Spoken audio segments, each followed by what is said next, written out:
क्या हाल है, ठीक ठाक? ये दुकान अपना है क्या? बता दो लोगों को। क्या बताऊँ क्या बेच रहे हैं, क्या है, क्या सामान है? वहाँ पर हेल्थ फ्री चार्जर होगा, ये यूज़ चार्जर होगा। फ्री है, यूज़ चार्जर्स है और ये हेडफोन भी है। ये क्या है, केबल भी है, सस्ता माल है। 200 वाली 150 वाली भाई आएगा दे रहे दिखाओ इनको, पसंद आएगी। दिखाओ ना ज़रा। मैं इनके दिखाऊँ, ब्लूटूथ चाहिए। ब्लूटूथ चाहिए? ब्लूटूथ क्या चाहिए भाई, कंफ्यूज हो जाए।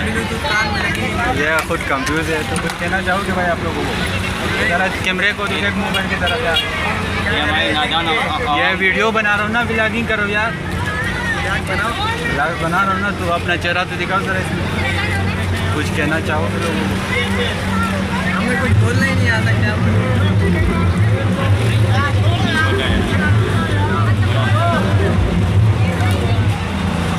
काम कैसे चल रहा है, ठीक ठाक? भी चल रहा है। भाई को बोलने को नहीं मैं कंफ्यूज हो जाता हूँ यार। कंफ्यूज हो जाता है। तो ज़रा लोकेशन पे बता देना आप। लोकेशन शेरशाह, अच्छा चौक,